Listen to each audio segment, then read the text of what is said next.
नमस्कार दोस्तों, back to our channel friends. मैं आप सबका अपने चैनल स्टॉक्स फॉर लाइफ पे बहुत स्वागत करता हूं। Welcome to STFL family. DFL members, बात की जाए एक बहुत बड़ी अपडेट आ रही है जिसका इम्पैक्ट हमें एक इंटायर सेक्टर में बहुत ही पॉजिटिव देखने को मिल सकता है। और दोस्तों, मैं इस खबर का वेट भी कर रहा था जहां पे मैं आपको टाइमली अपडेट दे पाऊँ। जी हाँ दोस्तों, अभी की बात की जाए तो एक महीने के बाद हमें Q3 के नंबर्स का सिलसिला देखने को मिलेगा। तो उसके बाद दोस्तों हमें Q4 का नंबर्स का वेट करना है। लेकिन दोस्तों Q4 के नंबर्स तक आते आते बहुत सारे स्टॉक्स में अच्छी खासी रैली की उम्मीद है, बिकॉज अभी के टाइम में बहुत ही पॉजिटिव डेवलपमेंट निकल के आ रही है जिसका इम्पैक्ट पूरे स्टॉक सेक्टर में हमें अच्छा खासा देखने को मिल सकता है। तो जी हाँ दोस्तों, क्या है पूरी खबर और मैक्रो और माइक्रो जो डेटा होते हैं उसका अपडेट टाइमली पहुंचना बहुत ही इंपॉर्टेंट है। उसी की वजह से दोस्तों हम लोग सही टाइम में रणनीति बना सकते हैं। तो वीडियो को बिल्कुल भी स्किप ना करें और पूरा अंत तक जरूर देखें, जहां पे मैं आपको एकदम सरल भाषा में समझाने की कोशिश करूं कि क्या न्यूज़ है और इसका इम्पैक्ट हमें आने वाले कल में क्या देखने की उम्मीद है। तो सब कुछ मैं करूंगा crystal clear. Channel first time होंगे सब्सक्राइब कर सकते हैं इस तरह क्वालिटी कंटेंट को सबसे पहले एक्सेस करने के लिए। Now without delaying any for time, let's begin. सबसे पहले हमें समझना है कि अभी के टाइम में मार्केट में काफ़ी इन्फ्लेशन को लेकर चर्चा हो रही है। जी हाँ दोस्तों, मार्केट में ऐसा नहीं है कि सिर्फ स्टॉक का नाम और भाव इंपॉर्टेंट होता है। ये देखना बनता है कि मार्केट जो डायरेक्शन में जा रहा है उसके पीछे का जो ट्रिगर है वो क्या है और कौन से न्यूज़ की वजह से मार्केट नीचे आ रहा है। तो जी हाँ दोस्तों, अभी के टाइम में आपने नोटिस किया होगा कि बहुत सारे स्टॉक्स के नंबर्स तो सही आ रहे हैं। मतलब टॉप लाइन की बात की जाए, सेल्स तो नंबर्स सही कर रहे हैं, लेकिन भाई बात की जाए बॉटम लाइन की, जो इनके प्रॉफिट होते हैं वो हमें अच्छे खासे देखने को नहीं मिल रहे हैं। इसके पीछे की वजह क्या है? तो गैस कच्चे माल का जो दाम बढ़ना, उसी को दोस्तों हम लोग क्या बोलते हैं, इन्फ्लेशन बोलते हैं।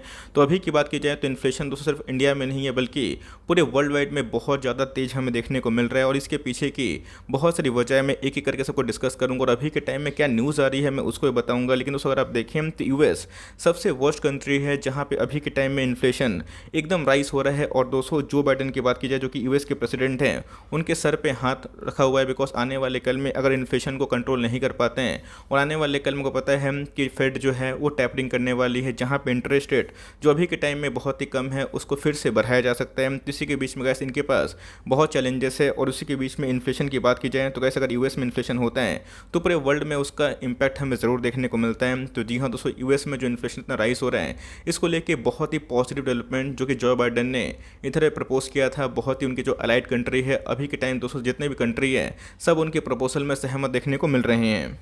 मैंने बताया कि ये जो वीडियो है ये सीधा दोस्तों इन्फ्लेशन को लेके है और साथ ही साथ जो इन्फ्लेशन की वजह है उसके पीछे की सबसे मेन जो मुख्य कारण की बात की जाए तो गैस हमें वो ब्रेंट क्रूड देखने को मिलता है। वो पता है गैस कि जो कच्चे तेल का दाम है अभी आसमान को छू रहा है। बिकॉज जितने भी ओपेक कंट्री है आर्टिफिशियल वे से जितने प्रोडक्शन को बढ़ा नहीं रही है, जिसकी वजह से मार्केट में डिमांड एंड सप्लाई गेम चलता है और जिसकी वजह से मार्केट में इन्फ्लेशन बढ़ रहा है। आपने नोटिस किया होगा पिछले कुछ समय से जितने भी क्रूड के प्राइस है वो अभी के टाइम में गैस हमें $86 पर बैरल के आसपास देखने को मिल रहा था। लेकिन अभी के टाइम की बात की जाए थोड़े से हमें क्रैकडाउन देखने को मिले, जहां पे अभी के टाइम में गैस $79 पर बैरल ट्रेड करता हुआ दिखाई पड़ रहा है। और गैस इसको कंट्रोल करने के लिए जो बाइडेन ने और यूएस अथॉरिटी ने बहुत लोगों को, बहुत कंट्री को प्लीड किया था कि जहां पे आपने रिजर्व से जो तेल है उसको यूज़ करना स्टार्ट करें, जहां पे अभी के टाइम में उस प्राइस में फॉल हो। तो जी हाँ दोस्तों, फाइनली इंडिया का भी इसमें बड़ा नाम आ रहा है और इंडिया ने बहुत बड़ा फैसला किया है। और गैस कभी भी रिजर्व से अगर हम लोग तेल यूज़ करना स्टार्ट करते हैं तो शॉर्ट टर्म में जितने भी क्रूड के प्राइस जो आर्टिफिशियल वे से पंप हुए हैं उसमें हमें गिरावट देखने को मिल सकता है। तो जी हाँ दोस्तों, अपने ऑल टाइम हाई से अगर आप देखें तो इसमें एक अच्छी खासी गिरावट देखने को मिल रही है। और ये जो न्यूज़ है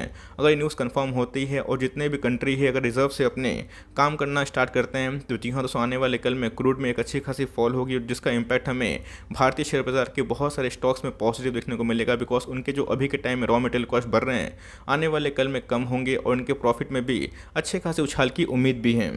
तो पता है जितनी बड़ी बड़ी कंट्री होती है फिर जितनी भी डेवलपिंग कंट्री होती है, ऐसा नहीं है कि क्रूड को वो जो मंगवाती है वो उनके पास रिजर्व नहीं होता है। जी हाँ दोस्तों, जब कोविड पेंडेमिक था हमारे पास जो रिजर्व का भंडार था वो थोड़ा सा ही सीमित था, लेकिन चाइना के पास बहुत ज़्यादा रिजर्वायर थे जिसके वजह से गैस उन्होंने भर भर के तेल जब बहुत ही सस्ते भाव पे अवेलेबल था कोविड पेंडेमिक के दौरान पे उन्होंने बहुत ही भर लिया था। लेकिन दोस्तों अभी के टाइम की बात की जाए तो इंडिया ने फाइनली ये फैसला किया है to release crude oil from strategic reserve to cool prices. तो जी हाँ दोस्तों, अगर आप देखें तो इस न्यूज़ का इम्पैक्ट बहुत ही पॉजिटिव होने वाला है। और अपकमिंग कुछ क्वार्टर में आपको बहुत सारे स्टॉक्स जैसे पेंट की बात की जाए, कंजम्पशन की बात की जाए केमिकल्स की, उसमें हमें एक अच्छी खासी राइज देखने की उम्मीद है। तो जी हाँ दोस्तों, फाइनली इंडिया ने एक बहुत बड़ा स्टेप चला है जहाँ पे वो चाहें तो अपने रिजर्व को यूज़ करके जो अभी के टाइम में प्राइस काफ़ी हाई हो चुके हैं क्रूड के, उसमें एक गिरावट की संभावना दर्ज कर सकते हैं। सब देख सकते हैं कि ये सिर्फ इंडिया ही नहीं करेगा। इंडिया के पास अभी के टाइम की बात की जाए तो 38 मिलियन हमें बैरल्स देखने को मिलता है। लेकिन दोस्तों अभी के टाइम की बात की जाए तो इमरजेंसी पीरियड में इंडिया प्लान कर रही है कि 5 मिलियन जो बैरल है उसको ये मार्केट में लॉन्च करेगी और ये इमरजेंसी स्टॉक पाइल होगा, जिसमें दोस्तों हमें यूएस, जापान और जितने भी मेजर इकोनॉमीज़ हैं उसमें हमें कई कंट्रीब्यूशन देखने को मिलेगा। जी हाँ दोस्तों, अगर चाइना चाहें तो अभी के टाइम में उनके पास जितना भी भंडार है अगर उसको यूज़ करेंगे तो आने वाले कल में क्रूड में जो महंगाई बढ़ रही है उसकी वजह से गाइस, जिसकी वजह से हमें इन्फ्लेशन का वॉर देखने को मिल रहा है, वो हमें थोड़ा सा कम होता हुआ देखने को मिल सकता है। तो जी हाँ दोस्तों, ये अपने आप में ही बहुत ही पॉजिटिव डेवलपमेंट है और इसकी वजह से अगर क्रूड के प्राइस में फॉल होता है तो आने वाले कल में गाइस जो अभी के टाइम में महंगाई बढ़ रहे हैं, जो कि यूएस की बात की जाए, यूके की बात की जाए, इंडिया की बात की जाए, जहाँ पे कंपनी तो परफॉर्मेंस सही कर रहे हैं बट उनके टॉप लाइन तो ठीक है, बॉटम लाइन में जो गिरावट हो रही है उसका गाइस हमें एडजस्टमेंट देखने को मिल सकता है। तो जी हाँ दोस्तों, अगर चाइना चाहे तो उनके पास बहुत ज़्यादा अभी के टाइम में रिजर्व ऑयल है, अगर वो उसको फिर से यूज़ करते हैं तो जी हाँ दोस्तों मार्केट में एक अच्छी खासी फॉल आप उम्मीद कर सकते हैं। जहाँ पे क्रूड में एक जो अभी के टाइम में राइस हुआ है वो अगर फॉल होता है तो इधर पे दोस्तों हमें लॉन्ग टर्म में ज़रूर पॉजिटिव डेवलपमेंट देखने की उम्मीद भी है।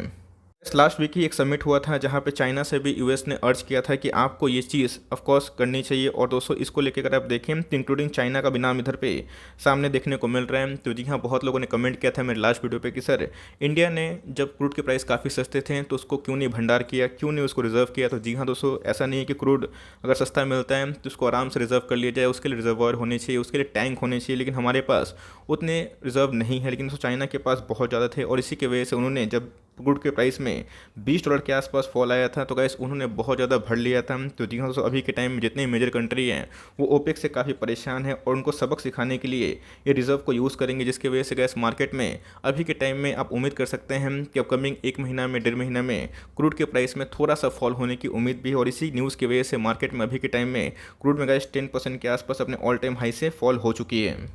ऐसे जो न्यूज़ है इसका इम्पैक्ट हमें बहुत सारे शेयर्स में देखने को मिलेगा और इसका जो सबसे बड़ा बेनिफिशियरी होगा दोस्तों वो होगा केमिकल सेक्टर। आपको पता है केमिकल्स में हमें Q2 के नंबर्स देखने को मिले और नंबर्स की बात की जाए जैसे गाइस नवीन फ्लोरिन के नंबर आए और वेरियस कंपनी के नंबर आए तो उनके अच्छे खासे नंबर्स ही थे, लेकिन प्रॉफिट में जो डिक्लाइन था और क्वार्टरली बेसिस पे जो डेंट था जिसकी वजह से मार्केट ने पनिश किया और बहुत सारे स्टॉक्स में अपने ऑल टाइम हाई से 30% का हेवी डिस्काउंट है। तो मेरे हिसाब से गाइस जो फंडामेंटली स्ट्रॉन्ग कंपनी है, चाहे वो विनाती की बात की जाए, SRF की बात की जाए, आरती की बात की जाए, दीपक की बात की जाए, नवीन की बात की जाए, लक्ष्मी की बात की जाए, सब में दोस्तों आपको होल्ड एंड कंटिन्यू करना चाहिए। इस हिसाब से गाइस जो Q2 के नंबर्स हैं वो अपने आप में ही चैलेंजिंग थे और Q3 का जो इम्पैक्ट है वो भी हमें थोड़ा सा नरम देखने को मिल सकता है। बिकॉज अभी भी अगर आप देखें तो क्रूड के प्राइस में अच्छी खासी बढ़त है। तो मेरे हिसाब से गाइस जिस कंपनी के अंदर प्राइसिंग पावर है आपको उसमें ज़रूर कंटिन्यू करना चाहिए। और एक बार दोस्तों क्रूड के प्राइस में एक थोड़ी सी नरमी अगर आती है तो आने वाले कल में Q4 तो दोस्तों इसका जो इम्पैक्ट है ज़रूर के ज़रूर हमें पॉजिटिव देखने को मिल सकता है। और इसमें पेंट वाले भी जितने भी सेक्टर के स्टॉक्स हैं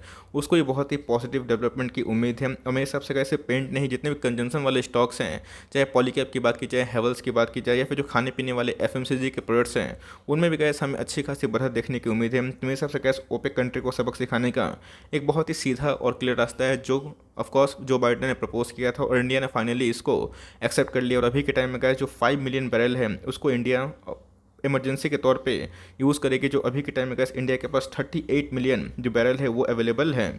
इतना बनता है कि चाइना इधर पे क्या अपना स्टैंस लेता है और चाइना अगर इधर पे एग्रेसिव होता है अपने रिजर्व को यूज़ करने में तो जी हाँ दोस्तों ये अपने आप में ही बहुत ही पॉजिटिव फैक्टर होगा ग्लोबल इकोनॉमी के लिए। और इधर पे इन्फ्लेशन पे हम लोग शॉर्ट टर्म में ही एकदम पकड़ बना सकते हैं। तो मेरे हिसाब से कहे जितने भी फंडामेंटली अच्छी कंपनी है उस पर आप कंटिन्यू करें, लॉन्ग टर्म तक बने रहें, आपको लॉन्ग टर्म में मुनाफा ज़रूर होगा। याद रखिएगा इक्विटी मार्केट हमेशा एक डायरेक्शन में भागता नहीं है और न्यूज़ का अपडेट बहुत इंपॉर्टेंट है। तो आई होप दोस्तों मैंने आपको समझाने की कोशिश की कि मार्केट में अभी के टाइम में क्या न्यूज़ आ रही है और आपको क्या रणनीति बनानी है। अगर वीडियो हेल्पफुल लगी, इन्फॉर्मेटिव लगी होगी तो भाई लाइक ज़रूर करिएगा, बहुत मेहनत लगती है। और चैनल फर्स्ट टाइम होंगे तो याद से सब्सक्राइब करना भूलिएगा। और फर्दर कोई डाउट है उसको भी ज़रूर ड्रॉप करिएगा। लेट्स सी कि आपका क्या डाउट है, मैं ज़रूर क्लियर करने की कोशिश करूँगा। तो गाइस मिलते हैं जल्दी ही, तब तक के लिए बाय।